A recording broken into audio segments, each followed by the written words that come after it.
देश में 5 राज्यों में मॉक ड्रिल शुरू हो चुकी है। पंजाब, गुजरात, जम्मू कश्मीर, राजस्थान, हरियाणा और चंडीगढ़ में यह मॉक ड्रिल 5 बजे से शुरू हुई। रात 8 बजे तक के लिए मॉक ड्रिल चलेगी। रात 8 बजे इन राज्यों में ब्लैकआउट भी होगा। सायरन बजेगा, सायरन पर यह ब्लैकआउट होगा। अब आपको याद है कि पिछली बार जब मॉक ड्रिल का ऐलान हुआ तो भारत ने ऑपरेशन सिंदूर को अंजाम दिया था, पाकिस्तान में घुसकर मारा था।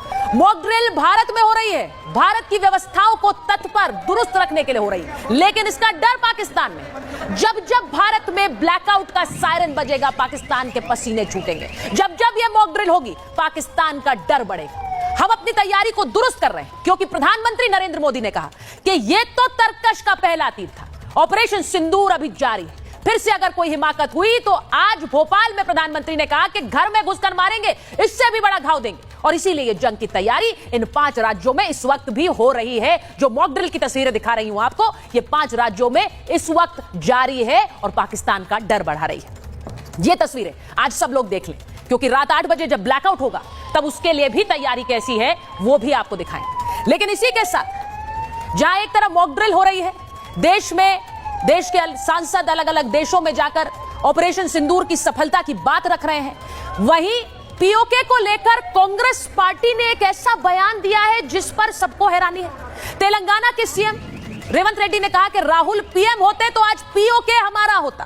कांग्रेस के नेता भी यही बात कह रहे हैं। बीजेपी ने याद दिला दिया कि पीओके किसकी गलती से गया।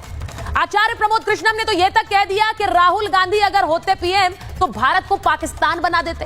आज महाभारत इसी पर कर रही हूं कि क्या कांग्रेस ने हद कर दी है। पीओके पर जो बयान दिया उसके साथ क्या पूरा विपक्ष खड़ा है? क्या विपक्ष को राहुल गांधी पर भरोसा है कि वो पीओके वापस ले आते? आप याद कीजिए, प्रधानमंत्री ने कहा था, प्रधानमंत्री ने पीओके पर सरदार पटेल की बात न मानने की बात याद दिलाई थी। पीओके किसकी गलती से गया, इसको लेकर सवाल खुद प्रधानमंत्री ने पूछा था। आज महाभारत में उसकी भी बात करूं।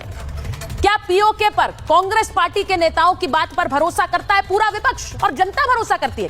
इसी के साथ साथ सवाल आज महाभारत में यह भी होगा कि ऑपरेशन सिंदूर पर, हर घर सिंदूर पर झूठ किसने बोला है? ऑपरेशन सिंदूर पर सियासत कब तक होगी? कांग्रेस पार्टी का कहना था कि हर घर सिंदूर बांटने की योजना थी। बीजेपी ने साफ कह दिया यह सिर्फ एक झूठ था, एक प्रोपेगेंडा था।